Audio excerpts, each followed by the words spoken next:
Hi, I'm Matt Donnelly, and this is your Indianapolis Colts versus the Denver Broncos Thursday Night Football game preview. We got the Indianapolis Colts heading into Denver this week, as both teams, they are coming to this contest fresh off divisional losses.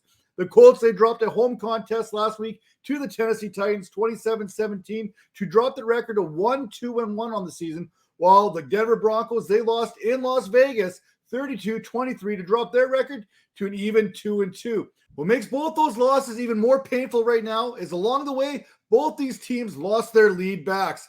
One out for a long time, one out for a short period of time. We'll dive into that here in just a second. But first, we are going to start with the quarterback position, Matt Ryan. Now, the good news is Matt Ryan, he ranks fourth in passing yards this season with 1,125, trailing only Justin Herbert, Josh Allen, and Jared Goff. Yeah, Jared Goff, top 4 passer right now in the National Football League.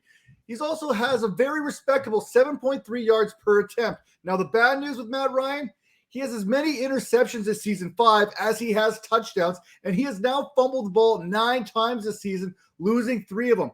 I can think of a few other things I'd rather invest $35 million into, but hey, that's just me. Plus, I'm pretty frugal. Now, Danico Autry last week against his Colts team, he pretty much had his way with Matt Ryan and this offensive line. Now, back in 2020, Phillip Rivers, he was sacked just 19 times for the entire season. So far, through 4 games this season, Matt Ryan has already been sacked 15 times, and he has lost a total of 117 yards due to those sacks. Not to mention the turnovers there. Now, Carson Wentz, he's probably not looking so bad nowadays, is he now, Indianapolis?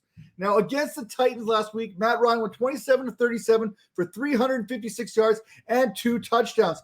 So when he's able to get the ball in the right player's hands, he's doing pretty good with that.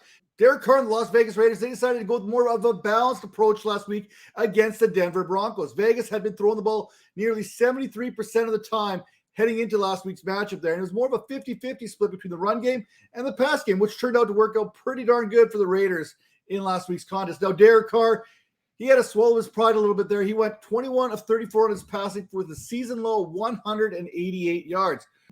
Matt Ryan is going to need to elude Bradley Chubb this week, who leads his Broncos team with 3 sacks on the season. Draymond Jones and Randall Gregory, they each have a pair. Now, Randall Gregory there, he's going to miss the next couple weeks. He had a minor procedure done on his knee after last week's game, so he will not be able to play in this contest. As a team, the Broncos, they have 11 sacks and held opposing quarterbacks to just 3 touchdowns, 771 passing yards, and just 11.34 fantasy points per game. Now, let's give Matt Ryan his due. He is one of just 8 quarterbacks in NFL history to record at least 60,000 passing yards, and he was the second fastest to do this. But Amazon Prime, they did the man dirty. They're putting up that Jonathan Taylor, Russell Wilson graphic there at the end of Sunday Night Football, you know, where Jonathan Taylor is wearing that nice, beautiful jersey number 28, and Russell Wilson wears 28, 3. You know what? Let's move on to Russell Wilson. No matter where you turn, no matter where you look, Russell Wilson is going to be compared to Geno Smith this season, all season long. It's just the nature of the beast here. It's just the nature of the business. Right now, Russell Wilson, he has not lived up to expectations. Well, Geno Smith is doing things in Seattle that no one could have predicted. In fact, Denver was hoping that Russell Wilson, the one that they paid all that money to, would be doing what Geno Smith is doing in Seattle, but with the Denver Broncos. Now, we know that Eli Manning basically said they gave about $235 million. We've been better off investing that in a punter after that game against San Francisco. Well, Wilson did kind of mention that he's 3-0 against Chad Powers. But you know what? He's only 2-2 on the season right now after losing last week in Vegas. After it looked like the Broncos offense would finally start clicking in that first half, it completely fell apart in the second. And both Courtland, Sutton, and Jerry Jeudy were held to a single reception apiece. Indianapolis is right in the middle of the pack when it comes to fantasy points allowed at the quarterback position, allowing 874 passing yards and 7 touchdowns this season for an average of 16.49 fantasy points per game. Wilson is coming off his best fantasy game to date this season there, in which he threw for a couple touchdowns. He ran one in. He had over 27 fantasy points against that Raiders team. We know that Matt Ryan has been sacked 15 times. That's well documented. But Russell Wilson is getting sacked on average of 3 times per game. That's 12 times this season. And Quiddy Paye there leads the Colts with 3 sacks and 5 tackles for loss. Now, the Colts as a team, they have not been able to get to the quarterback so far this season, as they've only sacked opposing quarterbacks 7 times. Now, here's where the carnage begins for both these teams, and it is at the running back position. Starting with the Indianapolis Colts, Jonathan Taylor has that low ankle sprain / turf toe / whatever else is possibly being reported right now. Prior to injuring his ankle, Taylor was not getting the job done against his Titans defense, which limited him to 2.1 yards per carry on 20 attempts, which is even worse than his previous lowest output of the season of his career, and that was just the week prior to that. Now, Taylor historically has been a slow starter and a strong finisher. Through 4 weeks this season, Taylor sits as the RB22 there in fantasy, producing 328 yards on the ground, along with a single score. Back in 2021, if you recall, Taylor was the RB20 through the first 4 weeks there. He finished as the RB1. And then back in 2020, he was the RB16, and he would end up finishing as the RB6 that rookie season. Now, Taylor, he has a chance to play this week, albeit a very small chance. But after seeing what Josh Jacobs and this Raiders team did against the Broncos as far as the run game is concerned, you have to feel encouraged if Taylor, in fact, is able to play. That all said, poor production to date, plus an injury, that leaves fantasy managers right now, I'd say, you know what, temper those expectations. I'd actually probably sit Jonathan Taylor, even if he does decide to give it a go for the Colts. Now, talking to some people much smarter than I am that have gone to school for medical type stuff, Taylor this week, he's probably closer to doubtful than possible. And he's not just dealing with that ankle injury, he has a mild case of turf toe. If Taylor is unable to go, Nyheim Hines seems like the natural fit to be the lead back there in Indianapolis. Now, it's going to be a committee here approach. We know how that's all going to get done. And Nyheim Hines, he did voice a little bit of frustration here not too long ago. After the loss to the Titans, Nyheim Hines had this to say: "Not an excuse, but every year we have a new quarterback. So each year we have growing pains while we sit here and watch Tennessee, which has always had Tannehill there his entire career. And each year we are restarting and we have to turn the page." I'm getting a sense here that Nyheim Hines is probably not the biggest Matty Ice fan right now. Now, if Taylor can't go, like I said, committee approach. It's going to be Hines. It's going to be Deion Jackson who are splitting the carries. Last week, look at the numbers here that the Broncos did allow to Josh Jacobs there, who ran for 134 yards and 2 scores while adding an additional 31 yards on 5 receptions. I'm not sure if Hines will see that kind of volume in the run game, but we know Hines can be an effective pass catcher out of the backfield, probably despite not being used as often as he should be so far this season. In fact, Jonathan Taylor has actually ran more routes than Nyheim Hines has this season. Now, Hines has 17 receptions on 19 targets through 4 weeks, but only saw 3 targets last week against Tennessee. Fun fact, in 20 games in which Hines has recorded at least 10 touches, Hines has averaged 14.5 fantasy points. Now, turning our attention to the Denver Broncos in that backfield, hey, it is bad news all the way across the board here. Javonte Williams pretty much tore every possible ligament in that knee. He's got the ACL there, the PCL, the LCL. That's all gone. I mean, he's probably closer to being ready in 2024 than he is in 2023. He's going to be ready in 2023, but when is probably the better question. Now, turning our attention, what's that mean? That means Melvin Gordon needs to step up. Melvin Gordon's probably going to be that guy right now. If you remember the program where you kind of had to walk around the field there, through practice, through the campus, carrying that ball around while the rest of the team try to strip him the ball, that's probably what's going to go happen throughout the week here, leading up to Thursday Night Football there with Melvin Gordon. He's going to have to carry that ball around practice, through the facility all the time, and his teammates are probably going to be trying to strip that ball away from him. Now, he's going to be heavily counted on here now that Williams has been lost for the season. After the game, and this is why I believe in Melvin Gordon. Gordon said it doesn't matter if he's trying to do too much. What matters is putting this team in a better position and making plays. He knows he needs to be better. He knows where he's been falling short right now. And for me, Melvin Gordon is that professional that's going to get it right sooner rather than later. Now, many out there, they're calling for the Mike Boone era to begin here in Denver. I'm a big believer in Melvin Gordon. What he said in that press conference, that somber type of approach there, he knows he needs to do what he needs to do. He has to be better if the Denver Broncos are to make the playoffs. So expect a healthy dose of Melvin Gordon in this contest as they take on a defense that just allowed Derrick Henry to run for 114 yards on 22 carries and also added 3 receptions for 33 yards. Guess what? Derrick Henry doesn't usually catch passes out of the backfield, so that's something that this team, this Broncos team, can take advantage of this week. Now, if Mike Boone does get a little play there, Javonte Williams, we talked about him, he's out for the season. Melvin Gordon, he has been in the doghouse because of those security concerns with the ball. So Mike Boone, guess what? He's been ineffective with his limited opportunity as well. Denver's going to need to find a way to get this run game going, or else this offense is going to continue to struggle, much like it did after Williams went down in that second half of the game here last week. After Javonte Williams went down there with that injury, Melvin Gordon fumbled. Boone saw 65% of the snaps to Gordon's 19%, including 3 carries and 3 targets to go along with 6 of 7 Broncos snaps on 3rd and 4th down.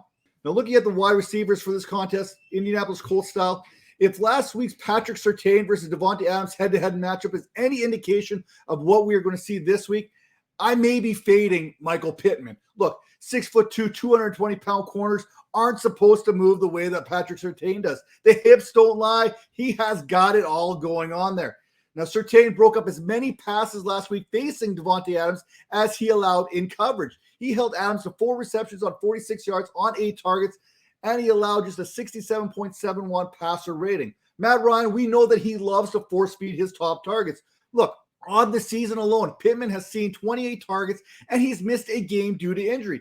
Ashton Dulin is second amongst these receivers with 17 targets. If Ryan continues to try and force the ball to Pittman with Surtain in coverage, one of 3 things is going to happen, and 2 of them, they're not good.